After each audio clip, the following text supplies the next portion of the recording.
This conference is being recorded. Hello, everybody. This is Lance Weiler, and you're listening to This Conference is Being Recorded, brought to you by the Workbook Project. Today's guest is Cory Doctorow. He's a blogger, journalist, and science fiction author, and he also serves as the co-editor of Boing Boing. Hi, Cory. How are you today? I'm pretty good. How are you? I'm doing well, thanks. I appreciate you taking the time out to join us. I was wondering if maybe we could just kind of start out in a basic fashion to bring the listeners up to speed. What's your background, Cory? Very is what my background is. I have at various times worked in bookstores and libraries and so on, so I've got a kind of frontline background in book as a bookseller. But I also started a peer-to-peer software company called OpenCola that I subsequently sold along with my partners, and I worked for the Electronic Frontier Foundation, which is a civil rights group that works in cyberspace. They're kind of the ACLU for the Internet. And I was there first working in America on policies and standards, including helping to kill the broadcast flag, and subsequently working overseas in Europe as the European director. So I worked primarily at the United Nations and in Westminster and in Brussels on standards and policies and treaties, and I helped kill a UN treaty called the Broadcasting Treaty. I wanted to talk today kind of about Creative Commons. A lot of filmmakers aren't necessarily familiar with it. I was wondering if you could explain some of the values that you see in it and what you think could be beneficial to content creators. Well, I think that I'll challenge you just slightly on the idea of content creator, because I think that while it's true that there are some things that are in common with all creative endeavor, most notably that all humans, I think, want to engage in some creative endeavor, that one of the great failings of the copyright system is that it treats us all the same. So you and I enjoy the same copyright rules governing our creations, whether I'm making a novel or you're making a film, and we share those rules with people who are making phonograms and people who are making cross-stitch patterns, as though what we're all doing has kind of the same economics, the same social culture, the same everything, that it's all just one activity that should have the same regulation. So I don't know for sure what Creative Commons does for filmmakers, because I'm not a filmmaker. But I can tell you about what it does for me as a science fiction author, and maybe you can generalize a little from there.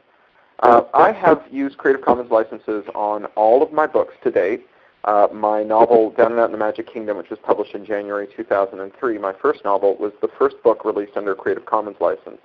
And so it was simultaneously published by the largest science fiction publisher in the world, a publisher called Tor. They're a division of a huge conglomerate called Holtzbrinck.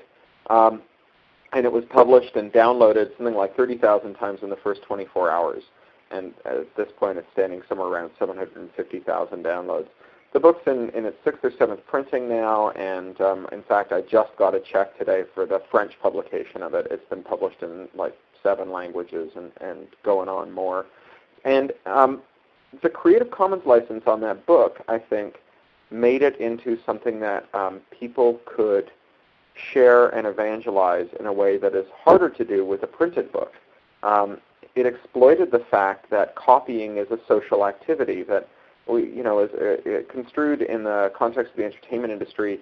We don't worry about copying in the home for one person, like when I, copy a file from one computer to another, both of which I own. The copying that we tend to wring our hands about is the copying where I make a copy for you. But that's a social act, that act of making a copy for someone else. And that social act implies also a recommendation. And there's nothing more powerful for creative people, particularly for novelists, I think, but also for other kinds of creative endeavor, than that personal recommendation from a trusted source. I know when I worked in a bookstore, I mentioned that my background includes everything from the cash register to the writing of the things. When I worked in a bookstore, we would know that we had a big sale on our hands when 2 people would come in, and one of whom was saying, you must read this, and you must read that, and you must read the other. That story of the person who's a kind of super connector has been told over and over again. And those people are people who are empowered when you give them books that they can copy. the same time, I think that I was struck by the insight of Tim O'Reilly, who's a very successful publisher in his own right, who said that for most creators, the biggest problem we have isn't piracy, it's obscurity. And I think that's very much true for books and probably true for other forms of media. I think that for my own work, the number of people who treat a free electronic download as a substitute for the printed book is much smaller than the number of people who treat it as an enticement to buy the printed book. Now, don't make any mistakes here. I think that most of the people who download the book just treat it like they pick the book up off a shelf at a bookstore, they take a look at it, and then they put it back down again. But I think that, and so those people that represent a lost sale or a gain sale, they're just like those tire kickers that are in every store in the world.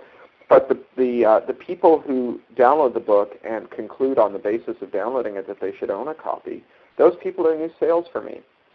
And the cost of distributing the books is zero. Right? 750,000 copies later, I've yet to pay anything noticeable for the bandwidth to distribute these books. And so I've done this with all of my books. And I've tried more and less liberal Creative Commons licenses. The last book I did was my third novel, which was called Someone Comes to Town, Someone Leaves Town. And that one included a developing nations license that said, in the developed world, you could only do non-commercial copying of the book. But in the developing world, you could do anything you wanted, including commercial stuff, film adaptations, audio adaptations, translations, print editions, and so on. Make as much money as you want off of it, not give me a cent, not ask my permission. The only caveat was you couldn't export it to the developed world, to what the World Bank calls a high-income nation, without my permission. And so that's worked out really well. What it's done is it's created an audience of people who are in the developing world, who discover my books there in a local translation, who travel to the developed world and pick up the book while they're in the bookstore and so on. And it's raised my profile. It's also encouraged some publishers to ask me for licenses on my other work. So that's been really good. With my latest book, which is a short story collection called Overclock that's just out this week, I released the stories under a license that allows anyone to do any kind of remix they want as well as copying, so long as it's non-commercial. And I think that that's really well suited to short stories, which really lend themselves to an audio adaptation or to little flash animation adaptation or to any of those other adaptations we can imagine, fan rewrites and so on. And I'm really hoping that fans go out and they do these remixes and that they share them with their friends, because I think that those act as an enticement to go and find out more, and then that acts as an enticement to buy the book. I was wondering, when you first initially approached the publisher and said, this is how I would like to release the book, obviously being printed and then also as a free digital download, what did you have to convince them? Were they right on board with that? What was that conversation like? Well, Tor has been very, very good about this. My editor at Tor is a fellow named Patrick Nielsen Hayden, who is the most forward-looking person in publishing that I know of. We met actually when I was a teenager. We met on a bulletin board system. That's how I came to know him, a system called Genie that was an international conferencing system that predated the commercial internet. So you could dial up to it from Canada or the U.S. and you could have a conversation there. And so Patrick and I met on Genie, and he's the senior editor at Tor, so he's sort of the top person there. And he runs his own Linux boxes, he administers his own blog, and so on. And I don't think for him that there was any question that this was the right thing to do. I think that he understood that Tor's future is bound up with the future of books, electronic books rather, and that the way that they would discover more about electronic books is by allowing for downloads and seeing what people do with it. And in that way they could discover where the revenue opportunities were in electronic publishing, because they certainly haven't been in selling crippled, locked up copies of electronic books. I mean, the total numbers that are being generated from those kinds of sales, it's an insult to hobbyists to call it a hobby income. It's nothing. So for him, it was really easy. For other publishers, from the short story publishers and so on, there's been a much more of a sales pitch with them, because I think they're more nervous about it. They tend to be more conservative and so on. But I've held my ground. I think that for me, it's more important for me to have the electronic edition released than to have the imprimatur of a publisher, which means that I can always say, no, thank you. It was nice negotiating with you, but I don't think we're going to come to an agreement here. When you're in that negotiating position, you often get what you want, ironically. Now, in terms of filmmaking, because obviously I see with, there's a common thing there, obviously, with writing and novels and books. How could you see, and I understand that you don't make films, but in terms of somebody taking their work and providing it, for a free digital download per se, because I see physical media kind of starting to deteriorate and disappear, DVDs have leveled off, and brick and mortar space for those DVDs is reducing. There's very fierce competition as more and more products come and hit the market. How do you see that working in terms of, since you were able to you had a physical printed version of the book and then you had a free digital download, do you have any thoughts around how that could possibly work in terms of film? Well, so I do think that the digital file can serve as an enticement to the physical object still with DVDs and so on. But presuming that you don't want to have to schlep to the post office once a week to send DVDs out, I think that one thing that the iTunes Music Store has shown us, that while anti-copying technology doesn't work, that conditional access systems do. So to unpack that a little, there's two kinds of technological countermeasures on the iTunes Music Store. The first one is the conditional access system. That's the system that only gives you access to a song from the store if you give them 99 cents first. That's a pretty functional system. It works pretty well. And they can determine to a pretty high degree of accuracy whether or not you have given them the 99 cents before they give you access to the file. And should you cheat, should you find a way to get around that, they can fix it relatively easily, because all the apparatus for making sure that files aren't made available to you until you give them 99 cents, that's all on Apple's premises, right? So they control that completely.